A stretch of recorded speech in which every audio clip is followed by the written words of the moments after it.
Now in the United States, we're also seeing it spreading.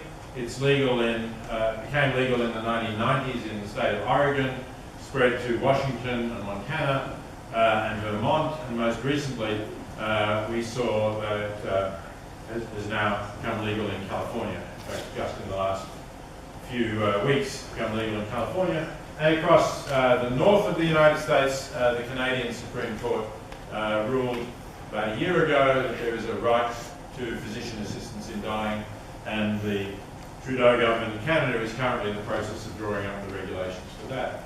So it's something else in which I think we're seeing increasing acceptance of what is broadly a utilitarian idea, and something that is certainly contrary to at least some traditional ideas of the sanctity of human life.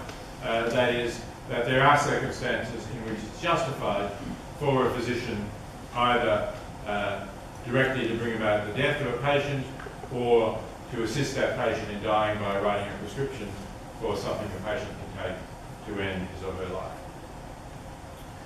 Okay, so that's a rather quick run through both of the foundations of my views and of three of the major applications of it. I'll stop at that point because I want us to have plenty of time to discuss these questions, and so I'll open up the floor for you. Thank you.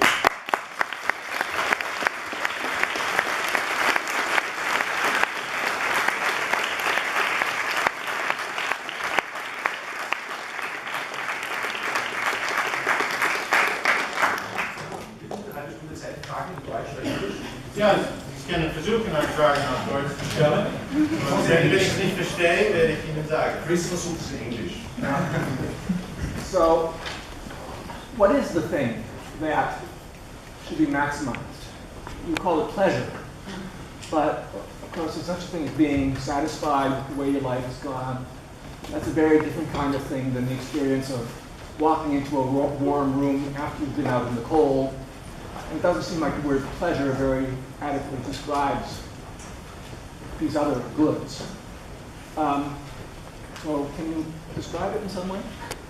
Yes, it's a good question, and you're right. There are many different things that might come under the name pleasure, and you're questioning whether they even should all come under the name pleasure.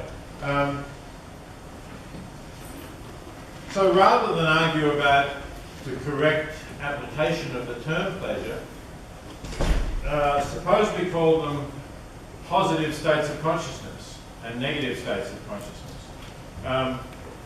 How would that work? I mean, then of course you're going to say, well, what are the positive states of consciousness? One answer, which can perhaps be traced back to Sidgwick, although there's room for interpretation, is that the positive states of consciousness are ones that you like, that other things being equal, you would want to continue.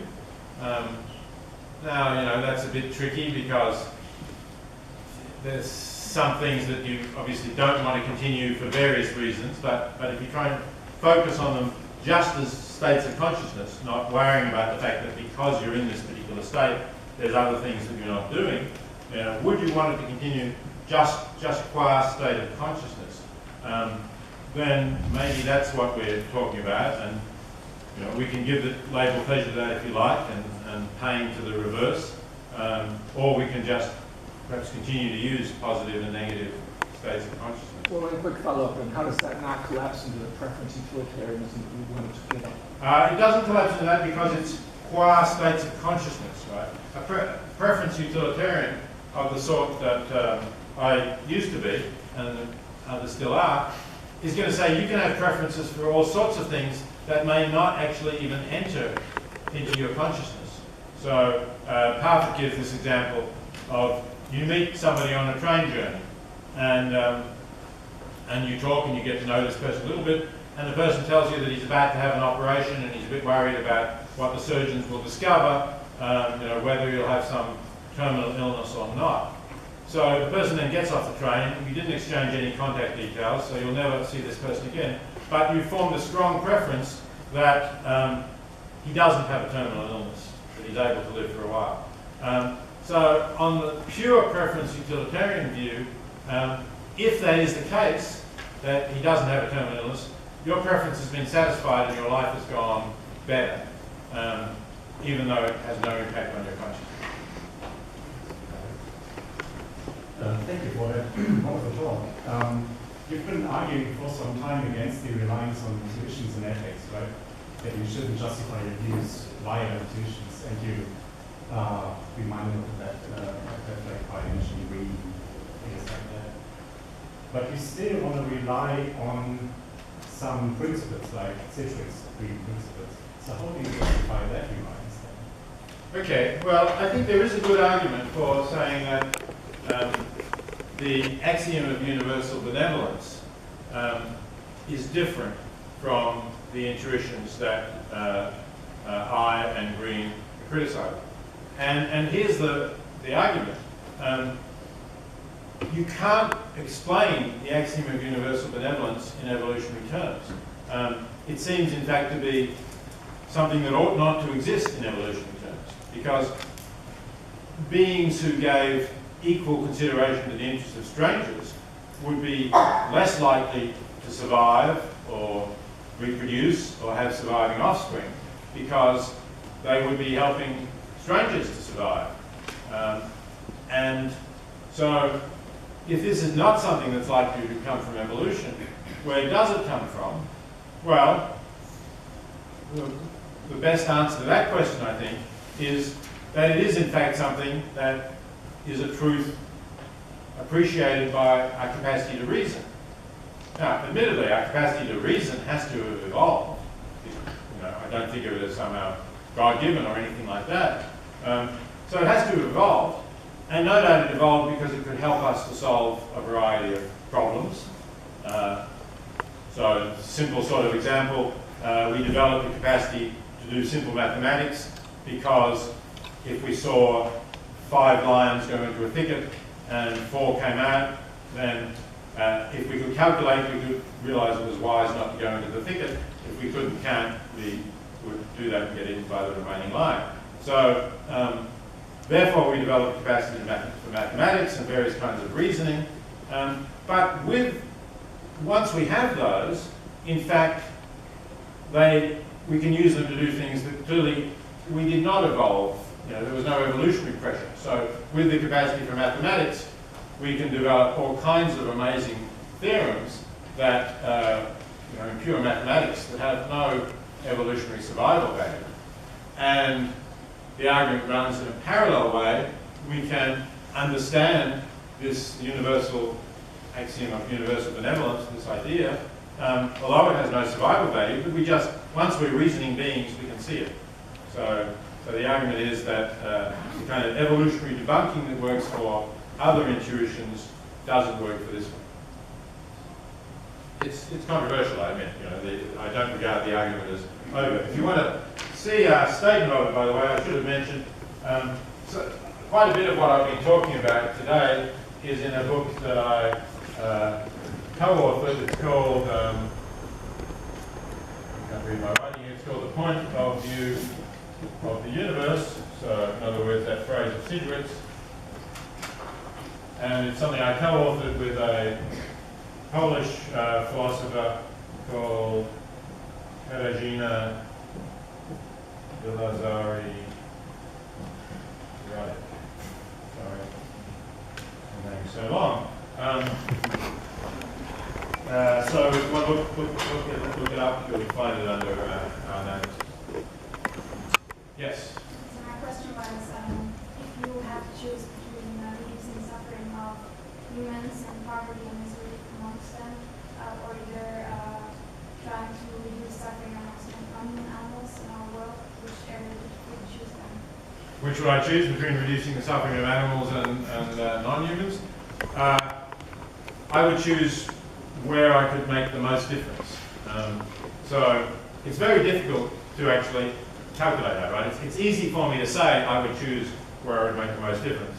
But if you wanted to follow up and say, well, how do you tell whether, let's say, preventing 1,000 chickens from being in kind of cages that laying hens are in, although actually now in the EU they're slightly larger cages than they are in America, but anyway, still, they're not ideal conditions. So, you know, choose between getting 1,000 hens out of those cages and putting them, let's say, a nice grassy meadow.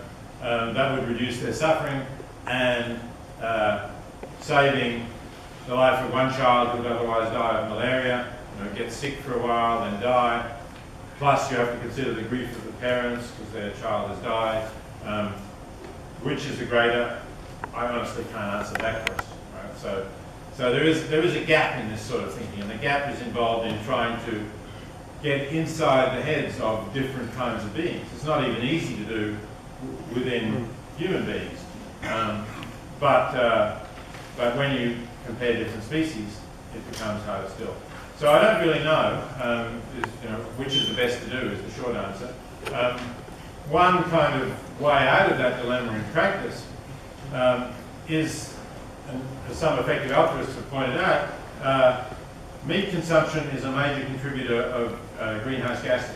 So it is a significant contributor to climate change. In fact, the United Nations Food and Agriculture Organization has said that the livestock industry emits more greenhouse gases than the entire transport sector, all cars, planes, buses, trucks and so on. So if you can reduce the amount of meat that people eat, you'll not only spare animal suffering, but you'll help to slow climate change. And maybe in that way you can have both of them. You can say, well, I don't really have to compare the animal suffering because there are good things that I can do by encouraging people to avoid eating meat anyway.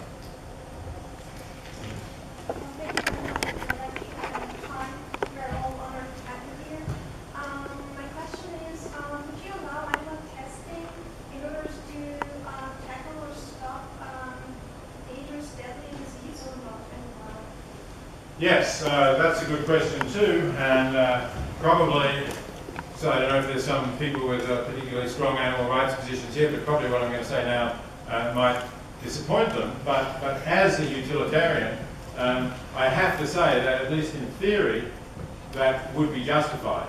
Okay, so if you describe the case, you have to describe the case carefully. You have to say, firstly, there is this experiment that somebody wants to carry out that has a reasonable probability of leading to a way of preventing or curing a major disease that's going to kill or cause a lot of suffering to a lot of people. Secondly, there's no way of doing this experiment without using non-human animals. Thirdly, all efforts will be made to take very seriously the suffering of the non-human animals, to reduce that just as you would reduce the suffering of human beings. Well, I think maybe those are the major issues. So, the number of animals is far smaller than the number of people who will suffer from the disease. So in those hypothetical circumstances, I would have to say, yes, it would be justified to do the experiments. Now, to what extent does that actually apply to animal experimentation as it's carried out in most developed countries? It's not easy to say. I think there's a lot of animal experiments done on animals where that doesn't apply, in particular the amount of concern given to animal suffering, but also in that the objectives are not as significant as the case you described. But no doubt, even if you stopped all those experiments, you could get down to a small number of experiments that might be that might have the justification that you mentioned, that I would then have to accept. I would also continue to say we ought to try and avoid this dilemma as far as possible. We ought to try to develop ways of doing experiments using tissue cultures, no sentient animals, just tissues in culture, or computer simulations or something of that sort. But at least at the moment, we may not have the knowledge to do all those things. Yeah, so a lot of consequentialist positions put a lot of emphasis on very unlikely but highly impactful future situations, and they are willing to kind of use a lot of resources in order to kind of think about these things and so on. But as they're being extremely unlikely, it's also extremely unlikely that they're going to be actual situations. So how do you think, should we weigh these kind of situations where we have actual problems which you can kind of determine the consequences of our actions, and the ones which are extremely unlikely to happen, extremely impactful. And yeah. So I'm not sure whether you're talking about hypothetical examples that people discuss in order to test. No, you're talking about actual, so you're talking really about what effective altruists are doing. Is that right? Yeah. Okay. Just to clarify, by the way, one thing that I should have said in my talk, but I think I forgot. I said that utilitarians ought to be effective altruists, and I think that's pretty clear that it follows. But it doesn't follow that every effective altruist is a utilitarian, or has to be, because you could think that there are some absolute moral rules that you ought never to break, like you might disagree with the argument I gave about pushing the heavy stranger off the footbridge to stop the runaway train that will save 5 lives. You might think, no, it's absolutely wrong for me directly to kill an innocent human being. But whenever I don't have to kill an innocent human being, I'm going to act as an effective altruist. Well, since, as I said, it's very unlikely that killing a human being is going to have good consequences, most of your life you would do exactly the same as a utilitarian effective altruist. So you could certainly still be one. So I think that, so the cases that you were talking about are things like reducing risks of extinction. Is that the kind of?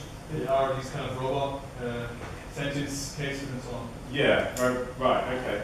So for those who are not as familiar as you obviously are with the literature that's come up recently out of effective altruism, most of which is actually still online. It's not really much published in journals yet. So an argument that goes from, well, I suppose the person published most on certainly this sort of scenario is Nick Bostrom, who's a professor at Oxford, who runs something called the Future of Humanity Institute. He has a book called Superintelligence, in which he discusses the possibility that over the next, who knows, 50 years maybe, we will develop artificial intelligence that is a lot smarter than we are. And he worries about the fact that this super smart artificial intelligence might take us over, might decide that humans are a bit of a nuisance in the world and want to get rid of us. So he thinks we ought to put resources into trying to prevent this happening. And his argument is that getting rid of us would be a large-scale catastrophe. And even if the chances of this happening are quite small, any reduction of these chances is still going to be a very important thing, because if the cost is so huge, then reducing the odds of that happening from, let's say, 1% to 1 millionth of 1% is still very important, because you have to multiply that out by the large number of lives that will be lost if this thing does happen. So this applies to any risks of extinction. As I say, Bostrom has talked about artificial intelligence. Some people talk about more mundane risks, like preventing a large asteroid colliding with Earth and wiping us out.